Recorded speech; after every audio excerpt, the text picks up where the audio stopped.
Bonjour à tous. La Commission des Affaires sociales du Sénat a auditionné cette semaine Marisol Touraine. La ministre des Affaires sociales et de la Santé a été entendue à propos de deux thèmes. D'abord sur la réforme des retraites, qui a d'ailleurs été adoptée de justesse par l'Assemblée nationale mardi dernier. Réforme qui prévoit un allongement progressif de la durée de cotisation pour atteindre 43 annuités pour la génération de 1973.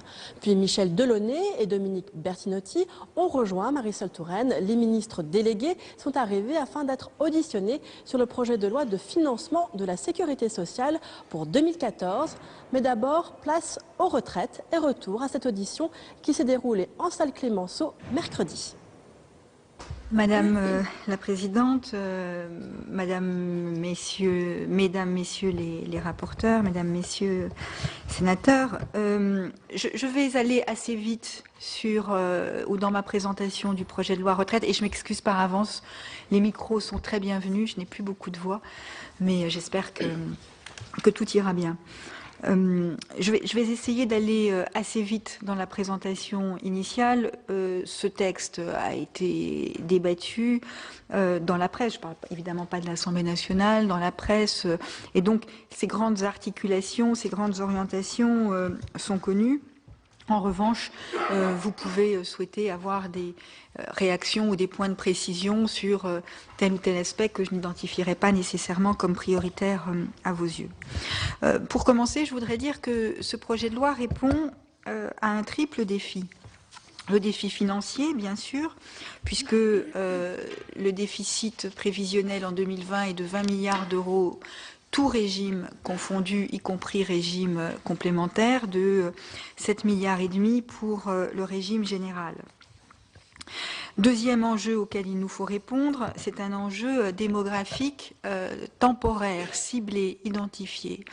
À l'évidence, nous devons faire face au vieillissement de la population, d'une population plus nombreuse, puisque c'est celle du baby-boom.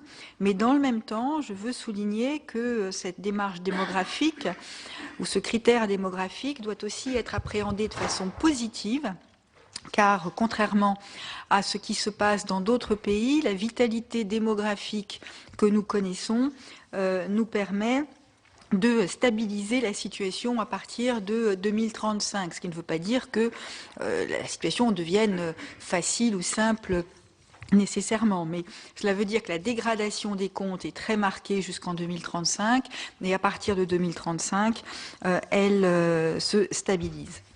Le troisième enjeu de ce texte de loi, c'est de répondre à des injustices qui existent, qui se sont constituées au fil des années et qui sont pour nous insupportables. Le fait que les pensions des femmes soient largement inférieures à celles des hommes, que le système de retraite vienne aggraver les inégalités issus des carrières professionnelles, le fait, injustice concernant ceux qui ont commencé à travailler très jeunes et qui ne sont pas suffisamment reconnus, injustice d'imposer à ceux qui ont travaillé dans des conditions pénibles de partir dans les mêmes conditions et complexité de l'entrée dans la vie active. C'est pour cela que nous avons fait le choix d'une réforme qui est une réforme de progrès, et le progrès, c'est d'abord de garantir le financement dans la durée de nos régimes. Ne pas s'atteler au financement des régimes de retraite, c'est prendre le risque d'ouvrir la porte à des mécanismes de privatisation qui sont toujours tentants pour certains, et ce que le gouvernement refuse. L'effort financier à réaliser est important, je l'ai dit, il est néanmoins à notre portée, et il se traduit par des mesures qui s'inscrivent en deux temps. Pourquoi en deux temps? Parce que nous avons considéré qu'il ne fallait pas perturber les plans de départ à la retraite de ceux qui s'apprêtent à quitter la vie professionnelle, et qu'il faut, on sait que les gens établissent des projets de départ quelques années avant la date prévue, et donc nous n'avons pas voulu interférer avec cela. C'est pour cela qu'il y a une politique en 2 temps avec des mesures qui visent à consolider le financement d'ici 2020 et une mesure d'allongement de la durée de cotisation progressive à partir de 2020 d'un trimestre tous les 3 ans inscrit dans la loi et qui aboutira à 43 annuités de cotisation en 2035. D'ici 2020,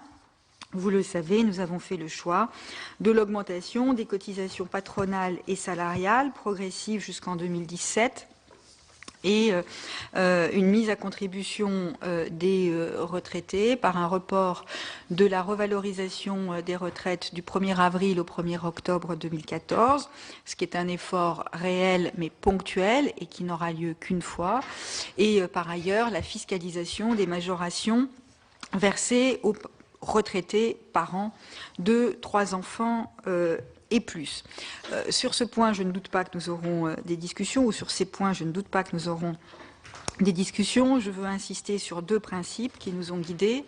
Le premier, c'est celui d'une mise à contribution de l'ensemble des catégories de notre société, parce que pour nous, la retraite est au cœur du pacte social. C'est au cœur du pacte républicain et sauver l'avenir de nos retraites, ça doit mobiliser l'ensemble de la société. C'est pour cela que nous demandons aux retraités une contribution, alors même qu'ils sont déjà partis en retraite, parce que cela fait partie de la solidarité intergénérationnelle. Et puis, le deuxième principe qui nous a guidés, c'est que chacun apporte sa contribution, quel que soit le régime auquel il appartient ou dont il relève. Et je veux indiquer que tous les régimes, publics comme privés, régimes spéciaux comme régime général, sont concernés par les mesures que je viens d'indiquer, aussi bien les mesures de contribution financière que d'allongement de la durée de cotisation. Réforme de progrès, disais-je, dans la mesure d'abord où il s'agit de garantir le financement et donc l'avenir de nos régimes de retraite. Réforme de progrès ensuite, car cette réforme crée des droits nouveaux et permet de répondre à des injustices qui se sont constituées. Le point central de la réforme, vous le savez, c'est la mise en place d'un compte pénibilité, d'un compte de prévention de la pénibilité. L'enjeu, c'est quoi? C'est au fond de dire qu'à partir du moment où nous vivons plus longtemps, on peut accepter de travailler un peu plus longtemps, mais que nous ne pouvons pas tous être sollicités de la même manière, car nous n'avons pas tous les mêmes conditions de vie et les mêmes conditions de travail. Et l'un des facteurs de différenciation des carrières professionnelles, c'est évidemment la question de la pénibilité, donc la mise en place d'un compte de prévention à compter du 1er janvier 2015, l'année 2014 étant consacrée à la préparation de ce compte, à la mise en place des procédures, ce qui demande évidemment du temps. 10 facteurs de pénibilité ont été définis par la voie de la négociation entre les partenaires sociaux. Ils ont fait l'objet d'un accord en 2008, ils sont inscrits dans la loi. Et c'est donc ces critères-là qui serviront de référence. L'exposition à ces facteurs ou à ces situations de pénibilité donnera lieu à l'acquisition de points. Ces points seront convertibles en période de formation, en période de travail à temps partiel payé, rémunéré à temps complet, ou en retraite anticipée. Le deuxième sujet qui est présent dans cette loi, c'est la question des femmes. Évidemment, on ne peut pas, au niveau de la retraite, corriger l'ensemble des inégalités accumulées pendant une carrière professionnelle. Néanmoins, nous avons eu la volonté de ne pas les entretenir ou de ne pas les amplifier. C'est ainsi qu'un certain nombre de mesures sont prises. Je veux signaler en particulier le fait que désormais seront prises en compte pour la retraite l'ensemble des périodes d'interruption au titre de congé de maternité, ce qui n'est pas le cas aujourd'hui, aussi incroyable cela puisse-t-il paraître.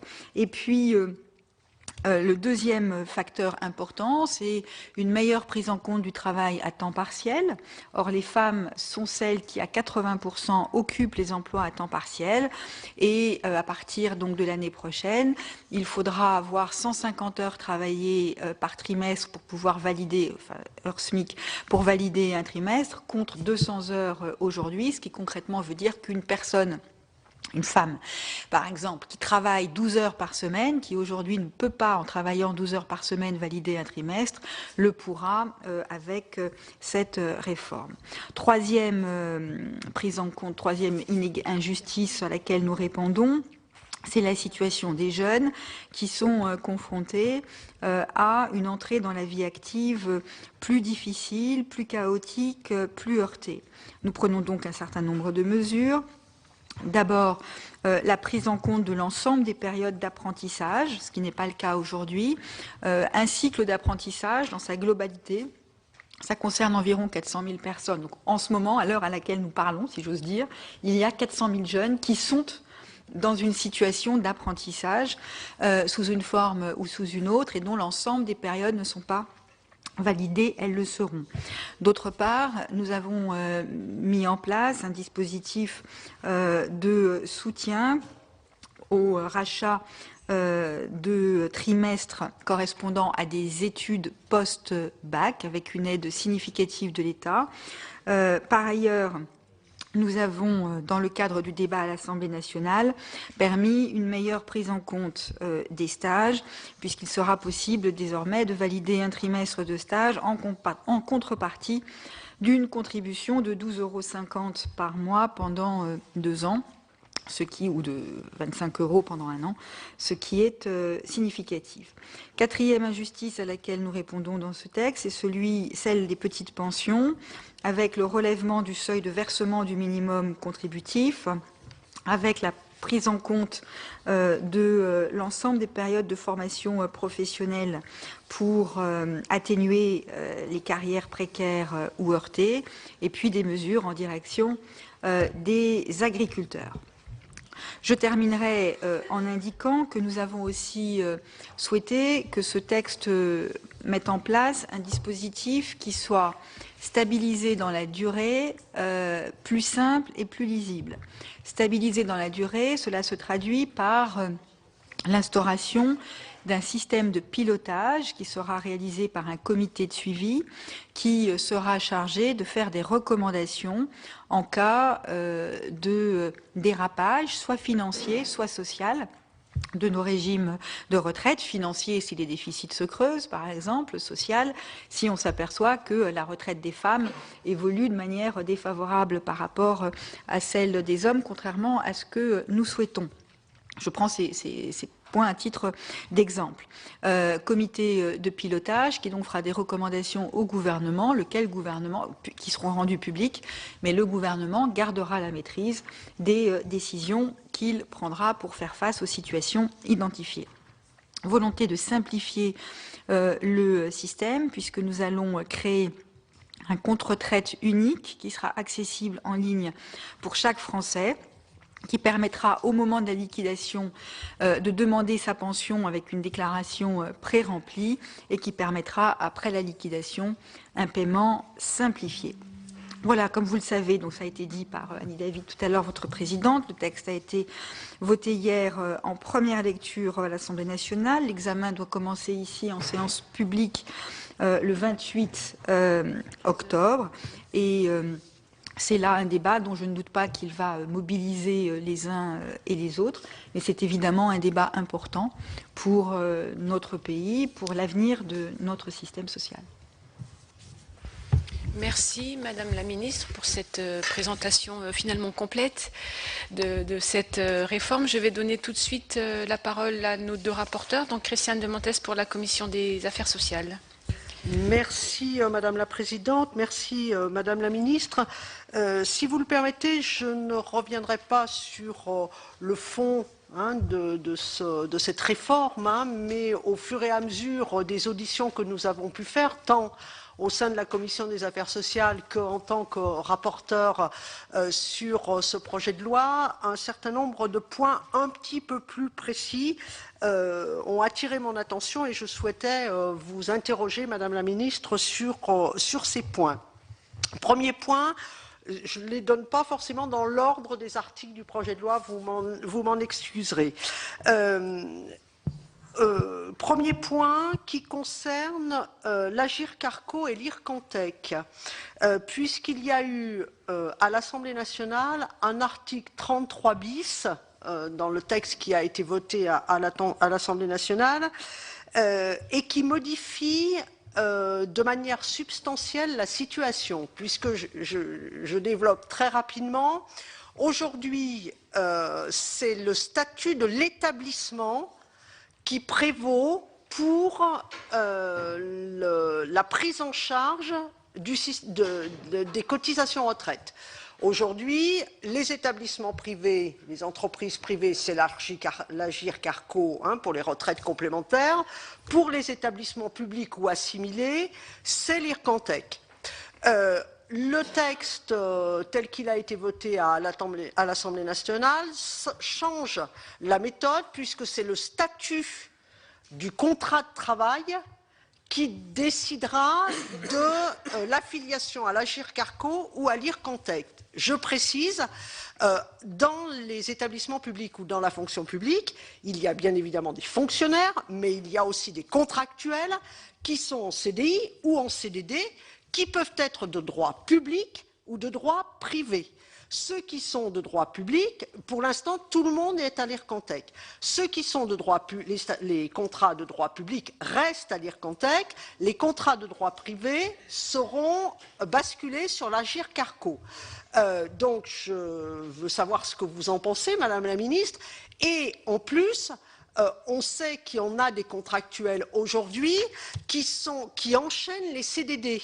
Donc, que va-t-il advenir de ceux qui sont en CDD de droit privé et qui vont avoir un contrat renouvelé à la fin du CDD, toujours en droit privé? Est-ce que pour les CDD actuels, ils resteront à Ircantec et pour les suivants, ils deviendront Agirc-Arrco? Voilà, je voudrais des précisions sur cette question-là. Deuxième type de question, vous voyez, elles sont un peu techniques, mais je pense que c'est important que vous puissiez nous répondre. Deuxième type de question concernant la majorité de durée d'assurance pour les aidants Qu'est-ce que j'ai dit? Excusez-moi, excusez-moi, je commence à fatiguer moi aussi, Madame la Ministre.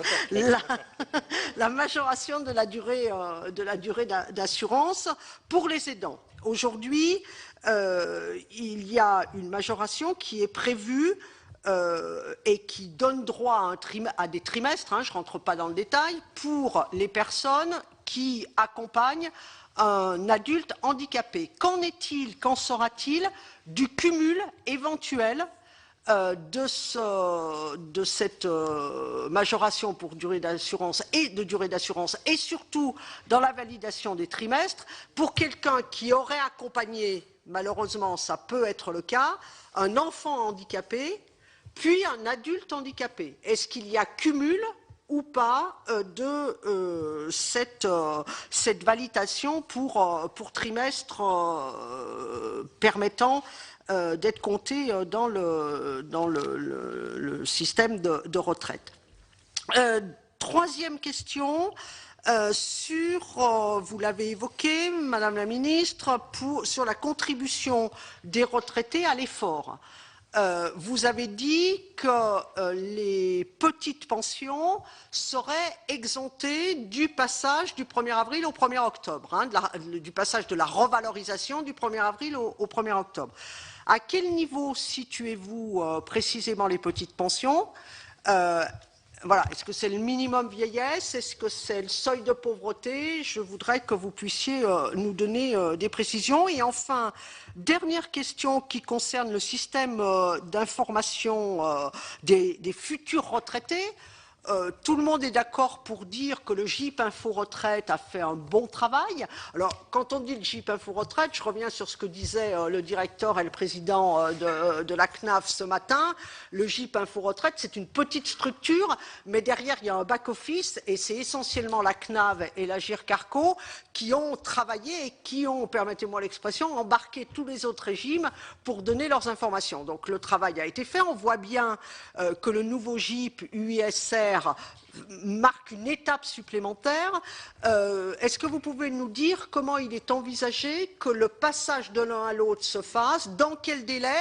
Parce que, bien évidemment, j'imagine que vous n'allez pas demander à l'UISR, au nouveau GIP, de refaire le travail du GIP Info Retraite, ça serait tout à fait dommage, mais je sais bien que ça ne sera pas le cas. Mais comment les choses vont s'articuler, dans quel délai? Je pense que c'est important aussi que les assurés, enfin que les salariés, les futurs retraités puissent n'avoir pas de rupture dans la chaîne d'information qu'ils ont aujourd'hui et qui a permis d'ailleurs que tout le monde à un moment, à partir de 35 ans, se pose la question de sa retraite. Donc voilà les 4 questions un peu précises que je voulais vous poser, Madame la Ministre.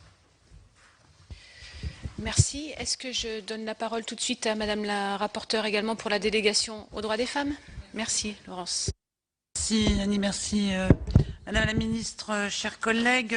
Moi aussi, je nous ferai grâce des propos généraux sur la réforme, d'autant que je ferai moyen que Madame la Ministre, et je voudrais aborder dans l'optique droits des femmes et retraite des femmes une série de sujets un peu techniques.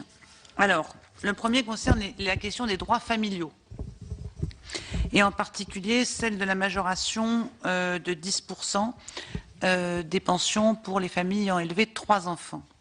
Ce qui a été retenu dans le projet de loi, c'est un rapport dans les 6 mois qui suivent, je crois que c'est la promulgation de la loi maintenant, après le passage à l'Assemblée, et j'ai lu dans les travaux complémentaires que l'objectif est de déboucher à une réforme à horizon 2020. Cet horizon 2020 nous semble bien loin pour un système qui est quand même assez défaillant et qui en particulier aboutit, en ce qui concerne les pensions des femmes, à quelque chose d'assez injuste et inexplicable. Dans l'hypothèse d'un couple, enfin de 2 parents ayant eu et élevé 3 enfants, les 2 parents, les 2 retraités, bénéficient d'une majoration de 10%. Bien entendu, puisque c'est proportionnel, plus la pension est élevée, plus la majoration est élevée. Or, on peut quand même considérer que dans les cas où la mère n'a pas bénéficié d'une retraite à taux plein parce qu'elle n'a pas une carrière complète, sa majoration pour avoir élevé les 3 enfants est inférieure à celle du père. Or, on peut admettre que si sa pension est inférieure parce qu'elle a eu une carrière assurée, c'est justement parce qu'elle s'est arrêtée, parce qu'elle a eu des cessations d'activité qui sont liées à son activité, à l'éducation des enfants. Et oui, je ne vais pas dire activité de mère pour pas qu'il y ait d'ambiguïté, au fait qu'elle a interrompu son activité professionnelle pour élever les enfants. Et il est quand même très choquant que dans ce cas-là, celui qui bénéficie de la plus grosse majoration pour avoir élevé les 3 enfants, c'est le père. Et je me demandais si à budget absolument constant, on ne pourrait pas imaginer que dans l'hypothèse où la mère n'a pas pu conduire une carrière professionnelle complète, la totalité de la majoration lui soit versée, c'est-à-dire qu'elle cumule les 2 majorations, ce qui rééquilibrerait quand même l'inégalité de retraite et l'inégalité de carrière. Voilà, je vous demanderai pas, Madame la Ministre, une réponse sur le champ, mais je crois que nous aurons l'occasion d'en reparler parce que c'est une proposition qui se fait à budget absolument constant et qui permettrait d'agir en attendant 2020 qui me paraît bien loin. Ça, c'est la première remarque. La deuxième concerne la majoration de durée d'assurance. Ma question est est plutôt là sur la façon dont les parents sont informés.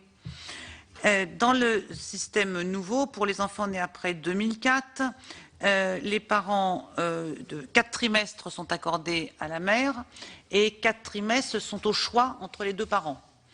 Les parents doivent indiquer avant que l'enfant ait atteint l'âge de 4 ans à qui sont attribués la deuxième partie des 8 trimestres. Et je voudrais savoir comment les parents sont informés de ça, parce que j'ai eu l'impression que je ne suis pas sûre que l'information sur cette rapidité de choix leur soit faite. De même qu'on peut se poser la question en matière d'information sur est-ce que lorsque les femmes travaillent à temps partiel, les interruptions de carrière et les conséquences en matière de retraite que ça engendre sont bien indiquées par les employeurs. Est-ce qu'on leur donne la possibilité, au moment où elles prennent des emplois à temps partiel, de bien faire le lien entre le temps partiel et la retraite partielle, et la pension partielle. Et là, on peut s'interroger aussi sur l'information qui devrait être faite par les directions des ressources humaines à l'égard des salariés. Et ça fait ma transition vers mon 3e sujet, qui est celui de la pénibilité. Je sais que le décret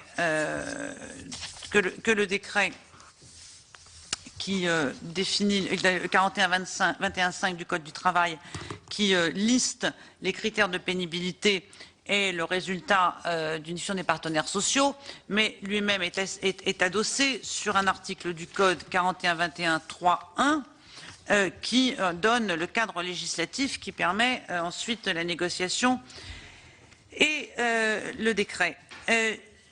En relisant tout ça, je me suis quand même fait la réflexion que il y a des spécificités de la pénibilité des emplois des femmes qui ne sont pas prises en compte par les partenaires sociaux, qu'ils me pardonnent ce que je vais dire, mais les partenaires sociaux n'étant pas toujours les meilleurs exemples de la parité dans leur délégation, dans leur réflexion et dans leur prise en compte de la dimension spécifique du travail des femmes, on ne peut pas considérer qu'a priori, ils ont forcément fait le tour de tous les problèmes qui concernent le travail des femmes. Et on pourrait, à l'occasion de ce projet de loi, préciser quand même, puisque je vois que le travail de nuit, le travail en équipe successive alternante et le travail répétitif sont définis comme étant des critères de pénibilité.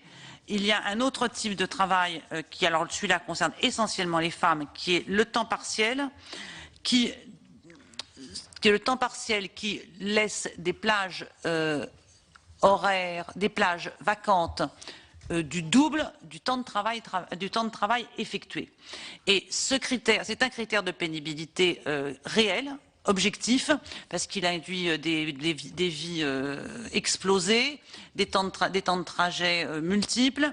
Et je suggérerais qu'à l'occasion de la projet de loi sur les retraites, on prenne en compte la spécificité de la pénibilité du travail à temps partiel contraint, parce que celui-là est toujours contraint, des femmes, et que nous puissions avancer dans la visibilité de ce qui est invisible, c'est-à-dire la spécificité des inégalités professionnelles dont les femmes sont l'objet. Voilà les quelques sujets. Merci, mesdames les rapporteurs. Je redonne la parole à madame la ministre. Bien, je pense que je le peux aux questions qui ont été posées. Alors, Christiane de Montes m'a interrogée sur l'article 33 bis qui résulte d'un amendement du gouvernement. Quelle est la situation et pourquoi est-ce que nous avons présenté cet amendement donc concernant la redéfinition des règles d'affiliation, soit à Agirc-Arrco d'un côté, soit à l'IRCANTEC de l'autre. Parce qu'il y avait un débat et une incertitude juridique sur l'état du droit, incertitude qui était reconnue par les deux régimes. Nous avions donc, il y a maintenant déjà plusieurs mois, saisi le Conseil d'État d'un avis et on lui avait demandé de faire des recommandations juridiques. Le Conseil d'État a rendu cet avis et a considéré qu'il fallait que l'affiliation se fasse selon la nature juridique du contrat et non pas en fonction du secteur dans lequel avait lieu l'activité, pas la nature de l'employeur. C'est d'ailleurs un principe qui nous a aussi guidés dans la définition du champ d'application du compte pénibilité. C'est exactement le même principe, pour les mêmes raisons et selon les mêmes recommandations juridiques du même Conseil d'État. Donc l'article 30, qui est devenu l'article 33 bis, nous a permis de clarifier cette situation et évidemment organise une période de transition. C'est-à-dire que les affiliés actuels, les affiliés actuels ne sont pas concernés. Pendant la période de transition, les employés vont continuer à cotiser au régime auquel ils cotisent aujourd'hui. Et après la transition, il y aura un mécanisme de réaffectation automatique, c'est-à-dire que ce n'est pas les assurés qui vont avoir à changer leur affiliation, ils vont être redirigés là où ils doivent être. Sur la question de la majoration de durée d'assurance pour les aidants qui ont eu un enfant devenu adulte handicapé, concrètement. Oui, il y aura cumul possible. Aujourd'hui, la majoration de durée d'assurance existe déjà pour les enfants handicapés. Le projet de loi que nous présentons le prévoit pour les adultes et il sera possible d'avoir un cumul. La troisième question portait sur les petites pensions. C'est un débat difficile. Nous avons fait le choix du minimum vieillesse. Donc, les pensions qui correspondent au minimum vieillesse ne sont pas concernées par le report de la revalorisation, c'est-à-dire 787 € par mois, qui pour quelqu'un qui est locataire aboutit à un revenu de l'ordre d'un peu plus de 1 000 €, puisque à ces 787 € s'ajoutent des allocations de logement de l'ordre de 250 € par mois. Alors pouvait-on avoir un autre critère qui aurait permis de prendre en compte un seuil de revenu plus élevé? La réponse est... Disons que les obstacles sont très nombreux. D'abord, il faut un critère qui soit identifié juridiquement. Ensuite, il y a des obstacles juridiques à choisir, par exemple, le critère du paiement ou non de la CSG ou du taux de paiement de la CSG. Là, nous avons des avis juridiques qui montrent que si on disait, par exemple, les gens qui ont tel taux de CSG ont un report et les autres n'en ont pas, on est probablement dans une situation d'inconstitutionnalité, parce que la CSG est un critère qui prend en compte les revenus du couple pour la fiscalité, alors que la retraite prend en compte la carrière professionnelle et surtout, oui, c'est surtout que c'est la conception même de notre système de retraite, c'est que c'est en fonction des droits accumulés par la vie professionnelle, c'est un système contributif. Et donc, c'est en fonction de ces droits accumulés qu'on calcule la pension. Donc, on ne pourrait pas faire varier des règles relatives à la pension en fonction de critères qui n'ont strictement rien à voir avec la vie professionnelle du salarié. Et au-delà de cela, il y a des critères, il y a des difficultés matérielles très simples. Enfin, très simples, non. Si quelqu'un a une retraite du régime général de 900 € par exemple, eh bien, on ne sait pas si ces 900 € sont pour solde de tout compte ou si ce sont 900 € auxquels il faut ajouter un bout de pension de la fonction publique, un bout de pension d'un autre régime. C'est-à-dire que nous ne savons que ce que verse le régime général, et donc il peut verser 900 € à 3 personnes différentes, donc nous allons voir 900 €, et à l'arrivée, ces 3 personnes différentes se trouveront dans des situations très différentes, parce que pour l'une, ces 900 € constitueront la seule pension qui lui est versée, pour l'autre, il faudra y ajouter une retraite complémentaire classique, et pour le troisième, ça n'est que un morceau de retraite auquel viennent s'ajouter des retraites issues de travail, de périodes de travail dans d'autres régimes. Donc voilà la réponse que je voulais apporter. Pour ce qui est du GIP, Info Retraite. Le travail effectué par ce GIP est de très bonne qualité, je le dis. C'est un travail reconnu par tous, donc il ne s'agit pas du tout de le contester. La mise en place d'un nouveau GIP marque une étape supplémentaire. Il va absorber le GIP Info Retraite d'ici juillet 2014. Jusqu'à cette date, il y aura la préfiguration d'un nouveau GIP qui va englober les missions actuelles du GIP Info Retraite. Et donc, on va mettre en place une mission de préfiguration qui va permettre de basculer d'un système à l'autre.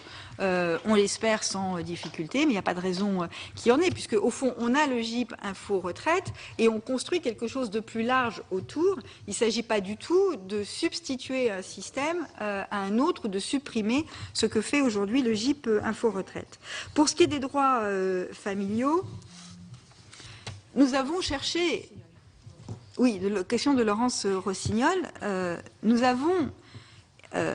sommes partis de l'analyse qui est qu'aujourd'hui, 70% des sommes affectées ou versées aux retraités au titre des droits familiaux le sont à des hommes. Pourquoi? Parce qu'une partie significative de ces sommes, enfin disons pour ce qui est des versements monétaires, c'est proportionnel à la pension. Donc puisque statistiquement les hommes ont des salaires plus importants que les femmes, donc ils ont des retraites plus importantes que les femmes, donc ils ont une majoration de pension plus importante que les femmes. C'est purement arithmétique. Ça ne veut évidemment pas dire qu'il y a plus d'hommes qui touchent, mais que comme on verse 10% de plus par rapport à la retraite qui est versée, comme la retraite est plus importante, 10% de quelque chose qui est plus important, 10% de 1500, c'est plus que 10% de 750. Bon. Donc nous nous sommes interrogés sur la façon de réorienter ces aides, soit en direction des seules femmes, c'était d'ailleurs une des préconisations envisagées par le rapport Moreau, soit en direction des hommes et des femmes sur une base forfaitaire. Nous n'avons pas abouti à un point qui nous paraisse satisfaisant.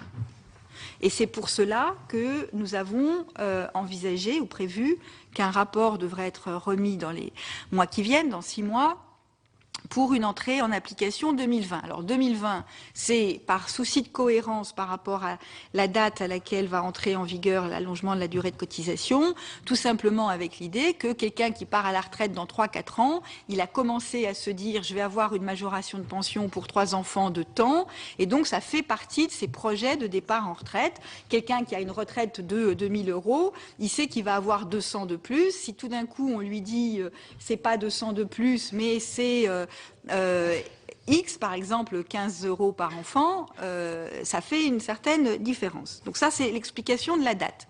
La deuxième chose, j'attire l'attention sur le fait que tout dispositif qui s'adresse spécifiquement aux femmes doit évidemment être très consolidé sur le plan juridique, puisque le droit européen ne nous permet pas de faire de différence entre les hommes et les femmes. C'est ce qui s'est passé pour la MDA. Le troisième point, c'est que si on ne fait pas uniquement, si on ne flèche pas les aides ou la revalorisation plutôt de la pension uniquement en direction des femmes, à somme constante, on aboutit à des sommes qui sont relativement faibles et donc qui peuvent être de l'ordre de 15 € par enfant.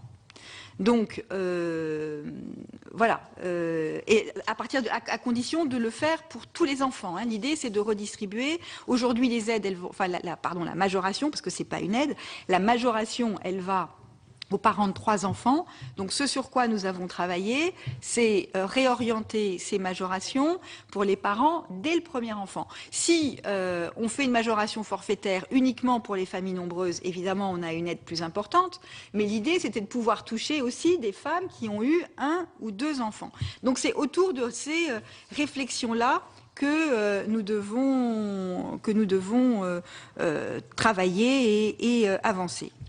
Pour ce qui est des critères de pénibilité, l'intégration des critères de pénibilité spécifiquement liés au travail à temps partiel ou à des activités féminines, il a été prévu par l'Assemblée nationale un rapport sur l'actualisation des critères et il a été convenu que ce rapport devrait faire ou devrait se concentrer de manière plus particulière sur la pénibilité des femmes et des facteurs qui sont aujourd'hui mal pris en compte.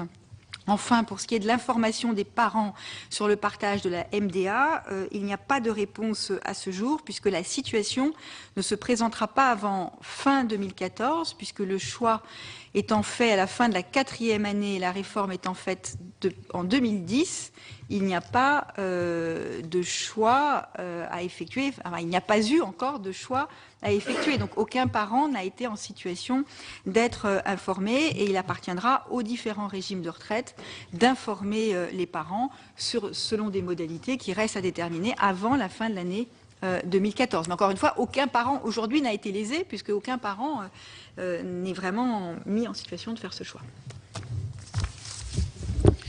Très bien, merci pour cette première série de réponses. Je vais donc donner la parole à l'ensemble des sénatrices et sénateurs. Et j'ai déjà Ronan Kerdraon, et ensuite Dominique Vatrin, ensuite Gisèle Prince. Pour le...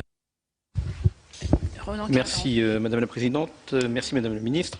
Je crois que je vais essayer d'être très concis dans ce que je vais dire. Je crois que nous partageons tous, en tout cas ici, une conviction, c'était que cette réforme était particulièrement nécessaire du fait de l'échec de la réforme précédente de 2010, laquelle n'avait pas répondu au triple défi que vous avez évoqué tout à l'heure.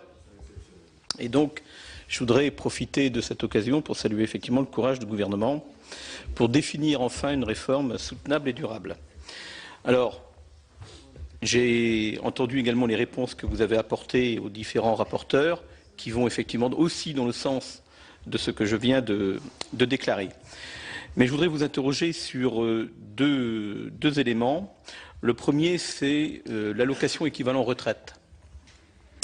Avec Martial Bourquin et Alain Néry, nous avions rencontré en fin d'année dernière le cabinet du Premier ministre sur le rétablissement de cette allocation équivalent retraite. Le Premier ministre avait annoncé au mois de janvier qu'il y avait un rétablissement partiel de cette allocation équivalent retraite, ce qui est très satisfaisant et une vraie avancée, sous forme d'une allocation transitoire, si je ne m'abuse.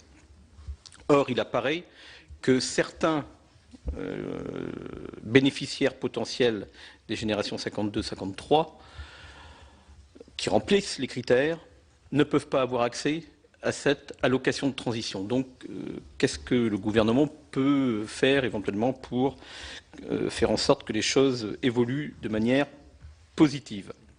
Ensuite, je voudrais vous interroger sur également les critères de prise en compte des stages des étudiants. Là encore, c'est une excellente décision, mais est-ce que vous pourriez expliciter davantage ces critères? Et j'ai juste un regret à formuler, c'est effectivement qu'on n'ait pas pu trouver des arguments juridiques pour rehausser le niveau et le seuil de prise en compte pour les pensions et les petites pensions. Ça, c'est un regret personnel que j'ai. Voilà. Merci, Monsieur Vatrin. Oui, enfin moi j'exprimerai peut-être un autre son de cloche, mais bon, on est là aussi pour émettre des avis différents quand c'est nécessaire. Moi je me suis dit, si on n'arrive pas à la même conclusion, Madame la Ministre, c'est peut-être tout simplement parce qu'on ne part pas du même postulat de départ. Et effectivement, je me dis, si le point de départ c'est de dire que 2/3 des gains de l'espérance de vie doivent aller au travail et 1/3 seulement à la retraite, c'est certain qu'on aboutit à une augmentation de la durée des cotisations et, suite aux réformes précédentes et qui se cumulent, un âge effectif de retraite qui nous est ici programmé pour les générations actuelles à 66 ans. Et je crois que vous n'avez pas démenti cette information. Je crois que pour beaucoup d'assurés sociaux, tout simplement, ils partiront avant, parce qu'ils seront évincés du monde du travail, mais avec des effets de décote et donc des pensions amoindries. Ce sera la première conséquence concrète. Alors moi, je veux simplement attirer votre attention, parce que si l'espérance de vie, si c'est bien ça le postulat de départ, a augmenté, c'est vrai, dans les dernières années, rien ne dit que l'espérance de vie va continuer à augmenter à l'avenir. D'ailleurs, ce que l'on se rend compte, c'est que l'espérance de vie en bonne santé, depuis la crise de 2008-2009, a commencé à régresser. Donc la vraie question quant au fond et qui nous oppose en quelque sorte, c'est quel projet de vie pour les plus de 60 ans. Et je crois qu'il faut quand même rappeler de temps en temps que la retraite peut être un nouveau départ dans la vie, libéré de la charge de travail et utile à la société, puisqu'on a toujours l'impression qu'on présente les retraités comme étant une charge pour la société. Je crois qu'il faut faire attention à ça. Et puis bien sûr, vous mettez dans vos propositions l'accent sur le déficit financier des régimes, c'est un fait, mais je ne partage pas le fait de mettre en lumière surtout le ratio actif par rapport aux retraités. Parce que c'est quand même oublier les gains de productivité immenses qui ont été effectués. Donc, si vous voulez, l'actif aujourd'hui ne produit pas du tout la même chose qu'il y a 20 ans ou 30 ans ou encore plus il y a 40 ans. Et je crois que ça pose la question du manque de cotisants. Et il faut quand même à chaque fois rappeler que 100 000 emplois, c'est 1,3 milliard d'euros de plus dans les caisses de retraite. Et enfin, je pense qu'il faut aussi régler le problème de la répartition des richesses, mais nous aurons ce débat en séance. Alors, pour aller vite, s'il y a effectivement quelques avancées, et je crois que beaucoup ont plus appuyé sur ces avancées qui existent dans ce texte, je crois qu'elles ne modifient pas les lignes fondamentales du projet. Et ce que vous appelez les mesures de consolidation, mais je crois qu'il faut aussi sentir cette grande déception qui existe aujourd'hui chez les jeunes, d'ailleurs, qui se sont mobilisés, qui interpellent.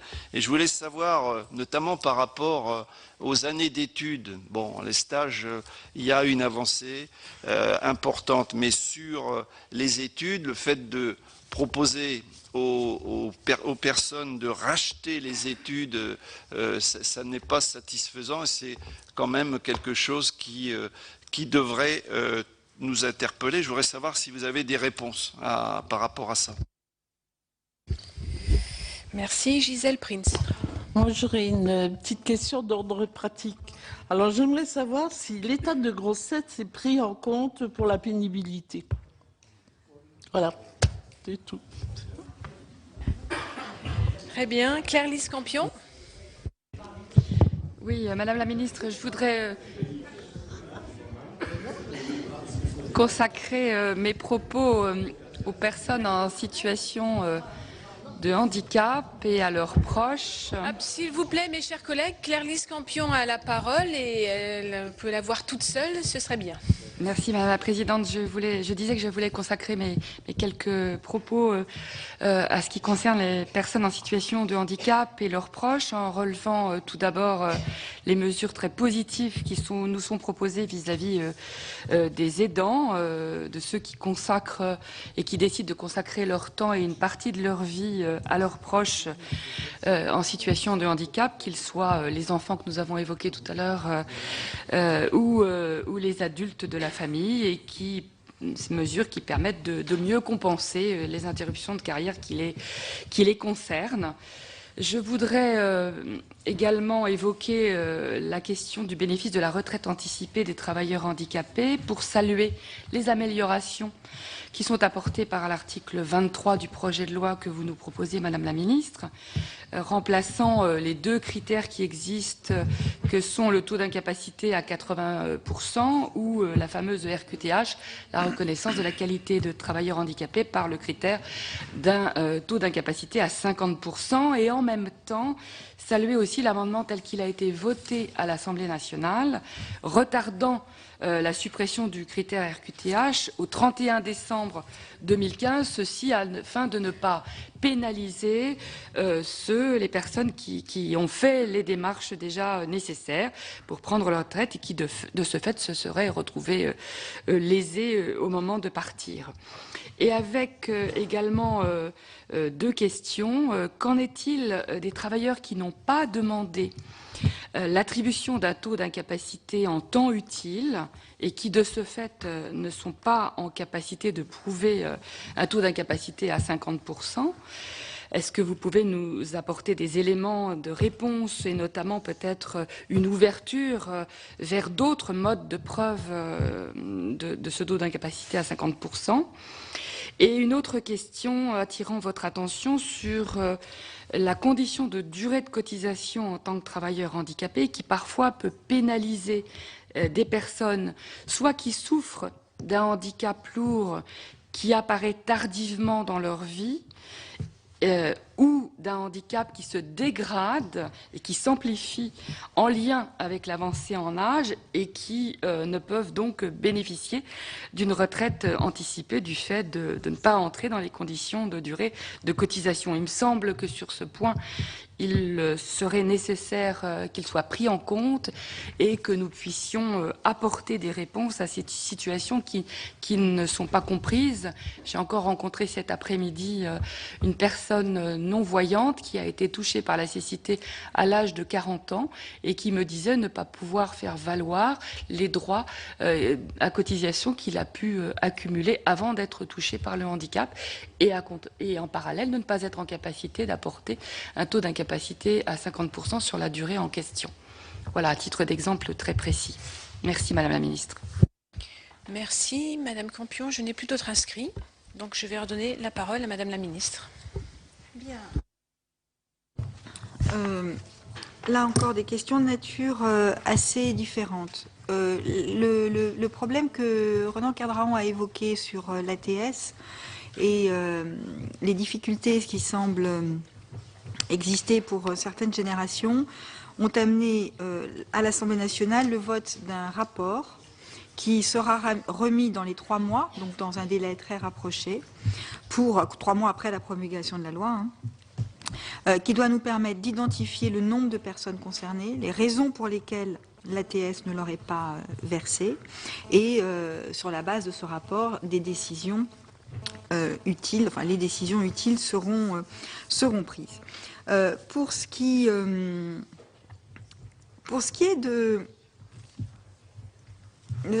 des observations, parce que ce n'était pas vraiment une question de Dominique Vatrin. Oui, nous avons une approche différente. Oui, c'est vrai. Et c'est vrai que nous ne pensons pas que l'intégralité du temps de vie gagné puisse être aujourd'hui, je ne porte pas de jugement de valeur dans mon... mais puisse être intégralement dédié à la retraite. Je veux signaler que compte tenu de l'allongement de l'espérance de vie, un jeune qui aujourd'hui a 25 ans et qui fera ses 43 annuités, en admettant qu'il ait 43 annuités à faire, je vais venir sur ce point, vivra 2 ans de plus à la retraite que celui qui part à la retraite l'année prochaine. C'est-à-dire que, malgré, si j'ose dire, l'allongement de la durée de cotisation, l'allongement d'espérance de vie est tel qu'il pourra vivre plus longtemps en période de non-travail que son grand-père, disons, ou sa grand-mère, pour faire vite. Oui, mais avec l'allongement de la durée de cotisation. Donc, on ne peut pas dire que l'allongement de la durée vienne absorber tout le temps de vie gagné. L'espérance de vie, elle est à peu près bien identifiée. Si dans 10 ans, dans 20 ans, on s'aperçoit que l'allongement de l'espérance de vie n'est plus en rendez-vous, nos successeurs aviseront. Mais aujourd'hui, elle est quand même très considérable. Elle représente... à 60 ans, 1 an tous les 10 ans, à la naissance, 2 ans et demi pour une période de 10 ans. Et pour ce qui est de l'espérance de vie en bonne santé, il y a des études extrêmement diverses, ce n'est pas moi qui le dis. Je fais référence à un auteur qui est en général bien considéré par l'ensemble de ceux qui s'intéressent à ces questions, Serge Volkoff. Serge Volkoff dit l'espérance de vie en bonne santé, en gros, elle se stabilise parce qu'on a des études, elle ne se dégrade pas, elle ne s'est pas forcément améliorée. On a des études qui montrent que, en réalité, ça dépend des métiers, ça dépend des situations, ça dépend de l'âge, et donc lui parle de relative stabilisation. Dire que nous pourrions régler le problème en prenant en compte la productivité du travail n'est pas juste. Je me permets de vous rappeler que dans les hypothèses qui figurent dans notre loi, il y a là une hypothèse de productivité. C'est-à-dire que nous prenons évidemment en compte la question de la productivité, mais cette productivité ne permet pas de compenser la dégradation du ratio démographique tel qu'il existe aujourd'hui, de même que nous prenons en compte des hypothèses sur le marché du travail, sur le chômage, et c'est dans ce cadre-là et en fonction de ces hypothèses-là que nous faisons nos propositions. Si vous prenez des hypothèses où le taux de chômage est encore plus bas, et pourtant nous avons des hypothèses plutôt volontaristes, vous pouvez vous dire, si le chômage est encore plus bas, eh bien, on aura moins de chemin à parcourir. Mais c'est donc dans un cadre d'hypothèses économiques qui sont tout à fait formulées et tout à fait identifiées dans le projet de loi. C'est cette histoire de 66 ans, je vois très bien d'où elle vient, mais ce n'est pas en répétant à l'Assemblée et ici que j'ai validé le fait qu'on allait partir à 66 ans que ça devient une vérité. Je n'ai jamais dit cela et ça n'est pas une vérité. La vérité, et la seule vérité, c'est que la règle de référence, c'est 43 annuités de cotisation. Que cette durée de cotisation, elle sera modulée en fonction des parcours professionnels et des parcours de vie. Donc il y a des gens qui vont avoir des conditions de travail satisfaisantes qui vont faire 43 annuités. Parmi les jeunes qui arrivent sur le marché du travail ou qui sont sur le marché du travail, oui, il y en a qui vont travailler 43 ans. C'est vrai. Et il y en a qui ne travailleront pas 43 ans parce que la pénibilité, ça va permettre à des gens de partir jusqu'à 2 ans plus tôt. Ça va permettre à des femmes, en moyenne, la mesure sur le temps partiel, hein, sur le travail, sur l'abaissement du plafond du nombre d'heures SMIC, ça a l'air très théorique. Ça va en moyenne permettre à combien ça 15% des assurés 15% des assurés de gagner en moyenne 5 trimestres de validation. Donc ce n'est pas un petit truc, la prise en compte du travail à temps partiel, c'est une mesure très significative. Et donc ce que nous disons, c'est que quelqu'un, vous pouvez dire 66 ans en disant s'il commence à travailler à 23 ans, moi je vais vous dire s'il commence à travailler à 18, ça fait 61 et comme il aura les carrières longues, il pourra. Bon, on peut toujours faire toutes les hypothèses voulues, mais un peu de bonne foi ne nuit pas. Alors par ailleurs, pour ce qui est des questions de Gisèle Prince, non, la grossesse n'est pas une pénibilité. La pénibilité, les critères de pénibilité, ce sont des critères extérieurs auxquels on est exposé.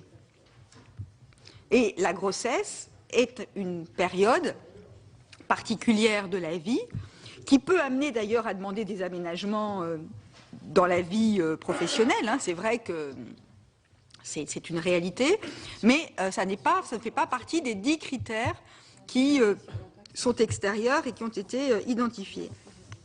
Pour ce qui est du handicap, un rapport, donc les questions de Claire-Lise Campion qui sont assez précises, il y a un rapport qui est prévu sur le lien entre handicap et travail et qui traitera des questions justement liées, en particulier liées à la survenance d'un handicap en cours de carrière professionnelle, parce que c'est un des sujets qui a été tout à fait identifié. Et pour ce qui est du taux d'incapacité à 50%, ça fait partie, la façon dont on pourra démontrer qu'on est concerné, ça va être déterminé dans le décret d'application qui sera pris en application de l'article de loi. Donc des discussions, des concertations vont avoir lieu pour qu'on puisse se mettre d'accord sur la bonne manière de montrer qu'on a été confronté à un taux d'incapacité de 50%. Merci Madame la Ministre. Il me semble que Ronan Cardran avait posé une question sur les stages étudiants. Ah oui, pardon. Voilà. Alors, les stages, pardon. Les stages, l'idée c'était quoi? C'est de dire pas de banalisation des périodes de stage.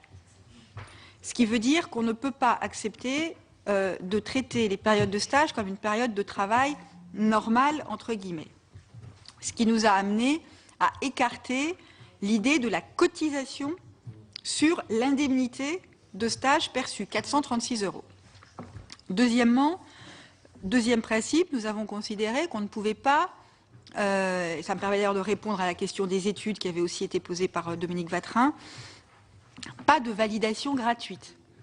Parce qu'il n'y a pas de raison qu'il y ait une validation gratuite alors qu'au même âge, il y a des jeunes qui sont déjà en activité professionnelle et qui cotisent pour leur retraite. Donc, nous sommes arrivés à l'idée d'une contribution pour 2 trimestres de stage, à prendre sur les 4 trimestres d'études supérieures éventuellement aidées, ce qui veut dire qu'il y a 4 trimestres au total d'études, au titre des études, qui peuvent bénéficier d'une aide. Ce n'est pas un rachat sur les stages. Alors, parce qu'un stage, au fond, on ne demande pas à avoir le diplôme. On a fait un stage, d'accord ? On a fait un stage, on est en première année, en deuxième année, ou là, on fait un stage qui donne lieu à gratification, donc 2 mois au moins. On dit qu'on a envie de contribuer, on contribue dans une période donnée, on voit la CNAV et on verse 12,50 € par mois ou 25 € par mois sur 1 an ou sur 2 ans. Et on a un trimestre validé, 2 trimestres peuvent être validés comme cela. Pour ce qui est du rachat, il y a 4 trimestres possibles. Ça peut donner des gens qui peuvent racheter 4 trimestres. Certains peuvent se dire, j'ai fait des stages, donc je prends 2 trimestres de stage. Et puis d'autres peuvent se dire, je prends 2 trimestres de stage et 2 trimestres au titre des études. D'accord ? C'est 4 trimestres au total avec un mécanisme d'aide qui n'est pas de même nature. Pour ce qui est des périodes d'études, en gros, nous prenons en considération le fait que les études contribuent à la formation, mais là encore, nous ne pouvons pas admettre l'idée d'une validation gratuite. Et donc, nous avons mis en place un système d'aide. En gros, un jeune qui a 25 ans, ou qui a 23 ans, puisque vous aimez l'âge de 23 ans, un jeune de 23 ans qui a une rémunération de 1 250 € dans son travail, mais ces 1 250, ça peut être le SMIC, un peu ou 1 500, bon. Aujourd'hui, s'il veut racheter, ça lui coûte 1 650 € de mémoire, et avec l'aide de 1 000 €, ça ne coûte plus que 650 €. Donc il a un trimestre validé pour 650 €, ce qui n'est quand même pas inintéressant. Voilà.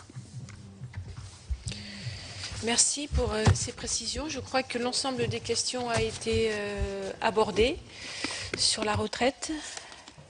Laurence Rossignol n'est pas... Si, c'est bon ? C'était sur quoi, Laurence, que vous vouliez d'autres précisions ? Non. Il faudra qu'on revienne sur cette affaire de 10% de majoration en faveur des pères. Des pères ? Oui, parce que... Non, c'est pas en faveur des pères. Hein. Sur 10% de majoration en faveur des parents, y compris les pères.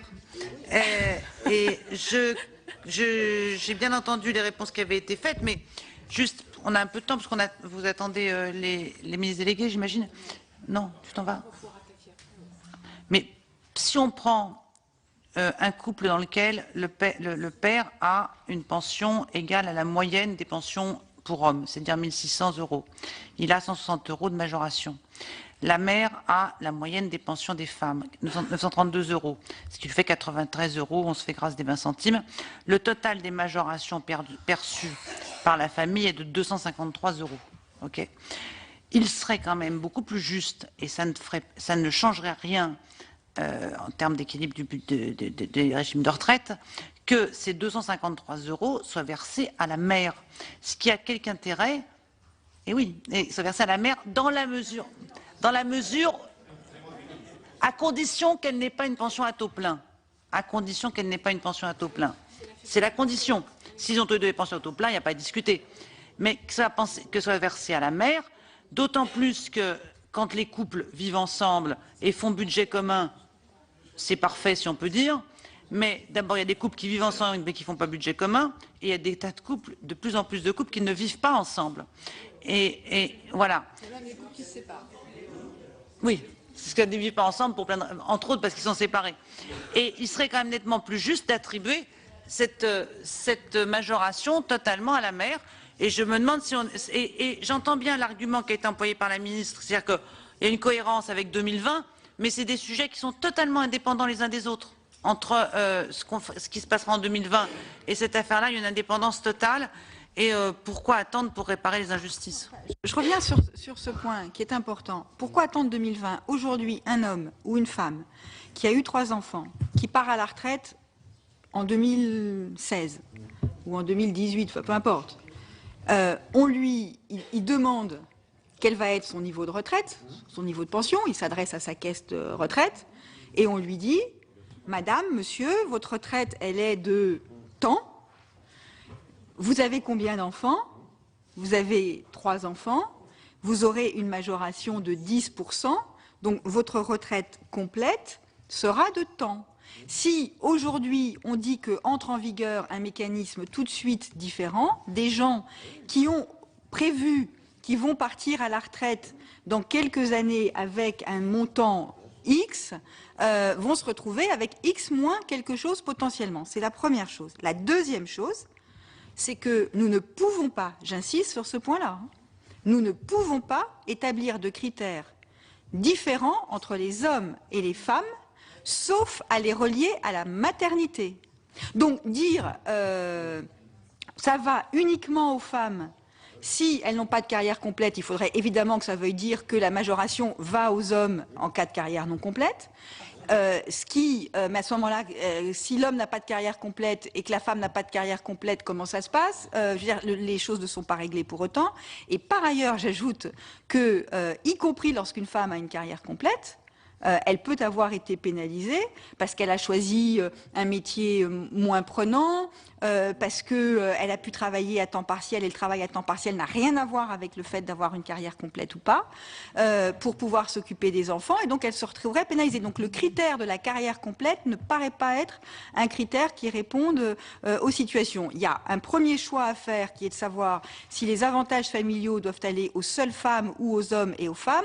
Si on dit les seules femmes, à quelles conditions est-ce que c'est juridiquement possible? Deuxièmement, est-ce qu'on veut continuer à favoriser les familles de plus de 3 enfants, ou est-ce qu'on veut valoriser les enfants dès le premier? La réponse quand même qu'apportent la plupart des gens qui ont été consultés sur ce point-là, c'est que la solution résiderait dans une aide forfaitaire par enfant. À quel niveau est-ce que doit être située cette aide forfaitaire si on raisonne à enveloppe constante, puisque la position du gouvernement sur ce terrain-là a été de dire que la réforme des droits familiaux se faisait à enveloppe constante, c'est-à-dire que on ne venait pas modifier ni dans un sens ni dans l'autre les sommes qui vont à la majoration des pensions versées aujourd'hui aux retraités parents de plusieurs enfants. Merci. Alors, Catherine Procassia, Gisèle Prince. Rapidement. Très rapidement, simplement pour aller pour une fois dans le sens de la ministre, puisque sur les débats sur la majoration des enfants, quand il y a eu le texte et l'obligation, ce type de débat, on l'a eu, mais c'était juridiquement impossible. Et effectivement, la seule solution qui a été trouvée à l'époque par le ministre était de dire il y a 4 trimestres parce que pour cause de maternité, et les 4 autres trimestres, les parents se les répartiront. Et par contre, je reviens sur ce qui a été dit, on avait bien dans les débats prévu une information spécifique. Alors, elle n'est pas encore en place parce que, effectivement, c'est en 2014, mais on est quand même à la veille de 2014, et l'information spécifique, je suis sûr qu'on l'a prévu et qu'on a eu des amendements sur cette information spécifique, comme on a eu d'autres amendements pour que ça n'aille pas au père si c'était jamais occupé des enfants. Gisèle Prince. Donc, en cas de divorce, par exemple, c'est la femme qui aura si c'est elle qui a la garde des enfants, c'est elle qui aura la majoration de 10%. Oui. La garde des enfants, normalement, il n'y a plus de garde, surtout pour une femme. Mais parce que pour un homme, c'est plus compliqué que ça. Mais pour une femme, statistiquement, quand elle part en retraite, elle n'a plus de garde d'enfants. L'homme divorcé a les 10%. Oui, non, mais, oui, mais alors pourquoi la femme aussi, hein, la femme aussi. Attention, la majoration de pension aujourd'hui, elle est versée à chaque personne, homme ou femme, père et mère de plus de 3 enfants. Donc dans un couple, comme si un couple a eu 3 enfants,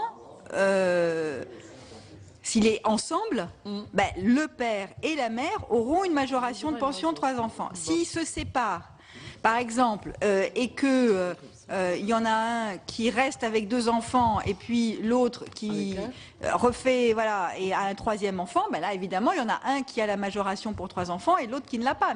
Mais ben parce que tout simplement il y en a un qui a 2 enfants et l'autre qui en a 3. Mais voilà. Mais c'est pas quelque chose, il n'y a pas de choix.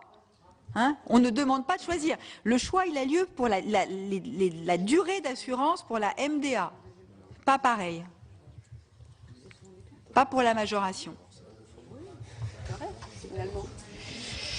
Très bien, je crois que voilà, on va en rester là peut-être sur la première partie de cette audition. Et est-ce que Madame la Ministre, vous voulez quelques minutes ou est-ce qu'on enchaîne sur le PLFSS ? On enchaîne tout de suite. Très bien. Alors, on va dès à présent entendre Madame la Ministre sur le projet de loi de financement de la sécurité sociale. Je vous disais que 2 ministres donc nous rejoindront, Madame Bertinotti et Madame Delaunay. Et j'ai oublié de vous préciser que Madame Carlotti ne pouvait être là cet après-midi. Nous la verrons la semaine prochaine. Nous devions voir avec elle sa présentation sur le comité interministériel du handicap. Donc, elle viendra nous présenter ce sujet la semaine prochaine et peut-être que nous pourrons aussi aborder avec elle le PLFSS. Donc je vous laisse la parole, Madame la Ministre. Très bien. Alors là encore, je vais essayer d'être rapide pour que nous puissions avoir des développements à partir de questions. Ça a montré que c'était finalement plus intéressant.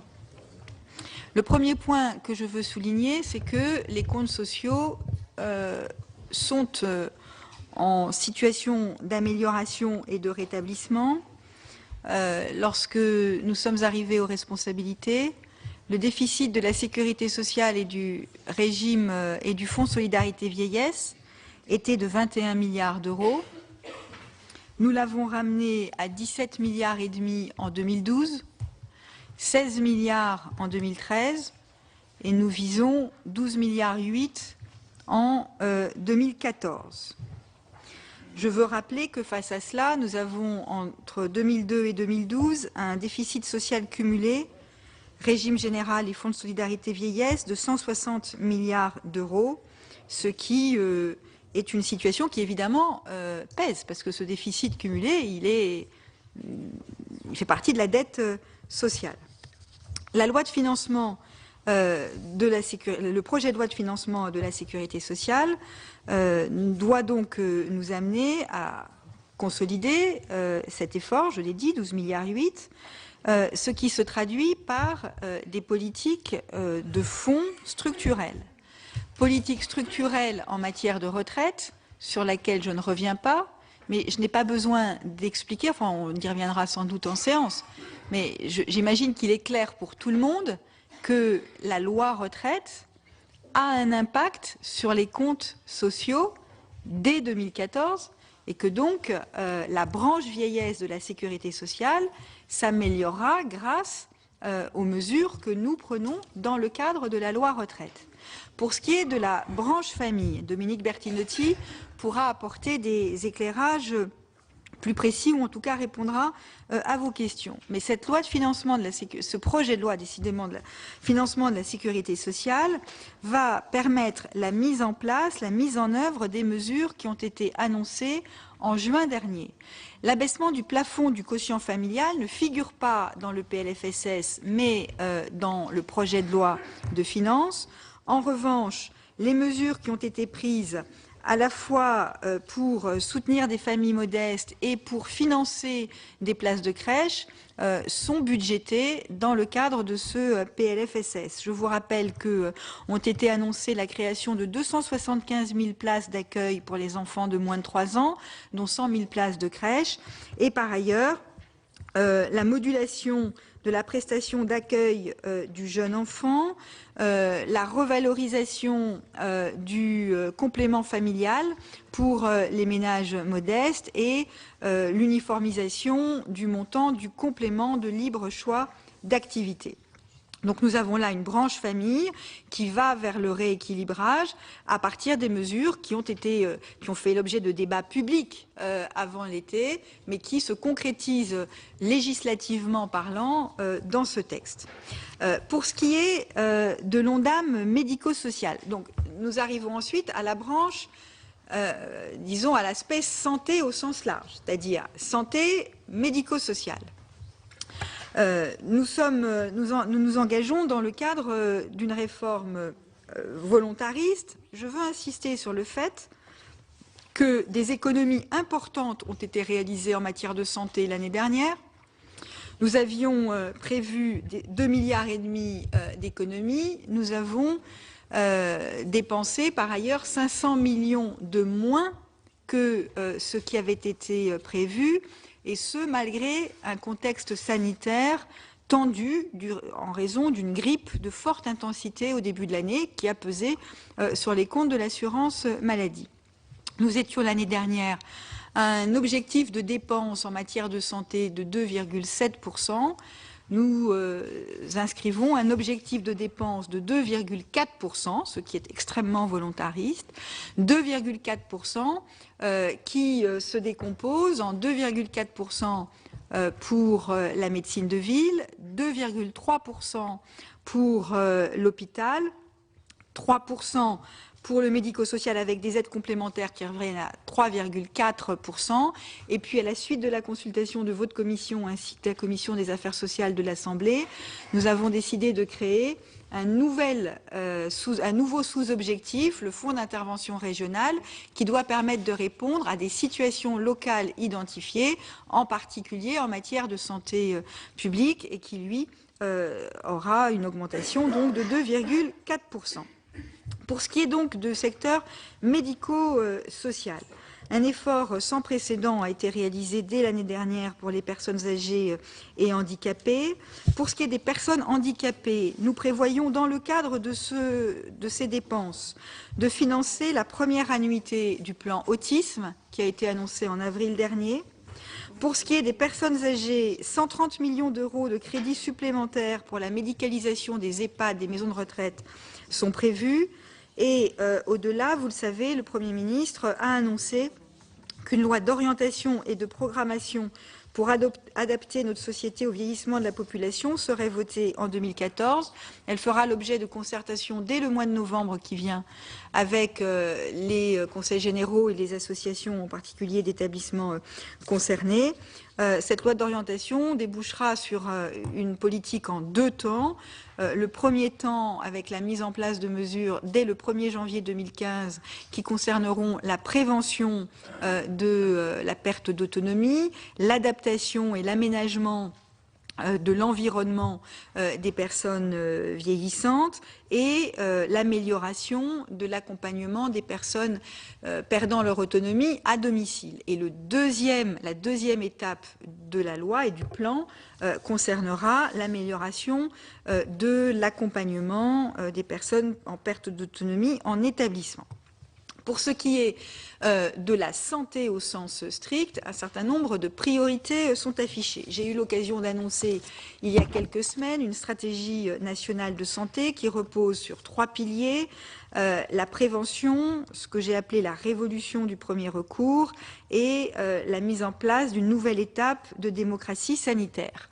Ces 3 piliers se retrouvent dans le projet de loi de financement de la sécurité sociale, avec la volonté de mieux valoriser le travail des équipes de santé pluridisciplinaires, de reconnaître la place du médecin traitant. Très concrètement, cela se fait à travers des nouveaux modes de rémunération qui concerneront un nombre accru d'équipes. Dans le même temps, cette stratégie nationale de santé a pour ambition de mieux accompagner, de mieux prendre en charge les personnes vieillissantes et les personnes atteintes de maladies chroniques, c'est-à-dire des personnes qui souffrent souvent dans la durée ou de polypathologie. En gros, nous avons un système de santé qui est très performant pour ce qui est de la prise en charge des maladies aiguës. Nous devons faire en sorte de mieux l'adapter à la prise en charge de personnes qui vont être durablement malades. Très concrètement, nous vivons aujourd'hui avec des maladies dont on mourait il y a une dizaine ou une quinzaine ou une vingtaine d'années. Quelqu'un qui a le sida ne meurt plus du sida, il vit avec le sida, mais il doit évidemment être accompagné. Quelqu'un qui a un cancer peut vivre avec le cancer, des rémissions, la maladie, avec des années, le diabète, et puis les personnes âgées, à l'évidence, qui souffrent de polypathologie, sont directement concernées. Donc nous devons définir des financements qui permettent de prendre en compte ces parcours de soins en ville et à l'hôpital. Et à l'hôpital, ça nous amène à engager la réforme de la tarification à l'activité, qui ne nous paraît pas totalement adapté, dans 3 directions. D'une part, nous allons tenir mieux compte de la situation des établissements isolés pour le financement de des hôpitaux. D'autre part, nous allons expérimenter le financement par parcours à l'hôpital autour d'une pathologie qui est l'insuffisance rénale chronique. C'est une expérimentation pour voir comment nous pouvons faire. Et puis, 3e critère, celui du volume d'actes pour dissuader la course à l'activité qu'on a constatée dans certains établissements. Et donc, dans certaines circonstances, il y aura des tarifs dégressifs. Le 2e objectif, donc, mise en place de financement lié à une réorganisation de notre offre de soins autour de la valorisation de la médecine de premier recours et d'une meilleure adaptation de l'hôpital à la prise en charge des parcours de santé. 2e objectif, c'est la volonté de faire reculer les inégalités de santé à travers la généralisation de la complémentaire santé. 2 mesures importantes. D'une part, la simplification du recours à l'aide à la complémentaire santé à travers disons des mesures qui vont faciliter le recours à cette aide. Je pense en particulier aux étudiants isolés qui pourront accéder plus simplement à la CMUC et au lancement d'appels d'offres pour identifier de bons contrats de complémentaire santé pour les personnes qui peuvent bénéficier de l'aide à la complémentaire santé. Par ailleurs, au-delà de cette aide à la complémentaire santé, nous avons la volonté de mieux encadrer les contrats complémentaires à travers la définition de critères plus exigeants pour ce qu'on appelle les contrats responsables et solidaires, ce qui doit permettre de définir un niveau minimum de prise en charge complémentaire, par exemple à l'hôpital, ce qui n'est pas aujourd'hui obligatoire, et à l'inverse d'un niveau maximal de prise en charge pour éviter des dérives inflationnistes solvabilisées par les contrats complémentaires. En gros, si un contrat complémentaire rembourse les dépassements d'honoraires sans aucune limite, on ne voit pas pourquoi des médecins ne diraient pas à leurs patients, bah, écoutez, voilà, quel est votre complémentaire, combien il vous rembourse, et je solvabilise. Et on sait que c'est ce qui se passe, par exemple, pour les lunettes. C'est extrêmement clair. Le 3e axe de ce PLFSS santé, c'est une politique de santé publique et de régulation du médicament réaffirmée. En matière de santé publique, 2 thèmes qui sont des thèmes constants dans mon action, la lutte contre le tabagisme et la facilitation de l'accès à la contraception, en particulier pour les mineurs. Et puis pour ce qui est de la régulation du médicament, nous maintenons une politique d'encadrement et de régulation. Je veux rappeler que nous sommes un pays qui continue de consommer plus de médicaments que nos pays voisins. Et donc, c'est dans cet esprit qu'il s'agit à la fois de poursuivre le développement des médicaments génériques, de faire baisser le prix des médicaments génériques, et puis d'encourager de nouveaux comportements de la part de nos concitoyens. Et c'est dans cet esprit-là que sera expérimentée la dispensation à l'unité des médicaments. C'est donc un PLFSS qui s'inscrit dans une politique de redressement assumé des comptes, qui ne sacrifie rien de notre pacte social, puisque je veux le redire, aucun des remboursements nouveaux, aucune franchise, aucune contribution de la part des assurés en matière de santé. Les économies résultent véritablement de réorientation ou de restructuration. C'est un PLFSS qui vient inscrire une refonte de nos politiques sociales, retraite, politique familiale, comme je les ai indiquées, et qui est mise en œuvre de la politique de santé autour de la stratégie nationale de santé et qui amorce, je l'ai dit avant l'arrivée de Michel Delaunay, la loi d'orientation, enfin qui envoie les signaux sur la loi d'orientation d'adaptation de la société au vieillissement. Et puis c'est un PLFSS qui vise évidemment à renforcer l'équité de notre système solidaire. Très bien, merci Madame la Ministre. Je salue donc l'arrivée de nos deux ministres, Madame Bertinotti et Madame Delaunay. J'avais annoncé votre venue, donc nous vous accueillons avec plaisir et je vais peut-être vous laisser la parole un instant avant de donner la parole au rapporteur pour des questions complémentaires. Donc Madame Delaunay, si vous voulez bien, et ensuite Madame Bertinotti. Le PLFSS, pardon, excusez-moi, sur le PLFSS dans le secteur médico-social en faveur des personnes âgées. Il y a eu là aussi des choix et des efforts qui sont tournés vers la consolidation des politiques engagées. Le taux de progression de l'ONDAM médico-social est de 3%. L'ONDAM général est, comme on vient de l'exprimer, étant de 2,4%. L'ONDAM médico-social contribue donc fortement à l'effort demandé à tous, dans la mesure où pourtant les besoins demeurent très dynamiques. C'est pour maintenir un niveau de dépenses suffisante qu'est réalisé un prélèvement sur les réserves de la CNSA qui sont mises à contribution à hauteur de 70 millions d'euros pour maintenir donc cet EDAM. Au total, le niveau des dépenses autorisées pour le secteur personnes âgées en 2014 sera de 8,6 millions d'euros.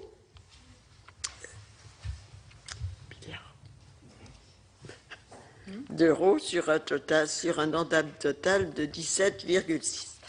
Pour les établissements et services, cela va se traduire par un taux de reconduction des budgets en augmentation de 1%, alors qu'il est, c'est-à-dire 1,1% sur la masse salariale et 0,55% sur les prix. Ce taux de reconduction permet de maintenir et de couvrir les effets des GVT ou le financement des mesures catégorielles. En ce qui concerne la politique de médicalisation, il lui est consacré 140 millions d'euros, dont 10 pour la réouverture partielle du tarif global. Cette réouverture partielle permettra une solution d'urgence, enfin de compensation pour les établissements en convergence, pour certains établissements en convergence tarifaire. Vous le savez aussi, un rapport récent le démontre, que le tarif global permet en parallèle des économies sur la contribution de la sécurité sociale.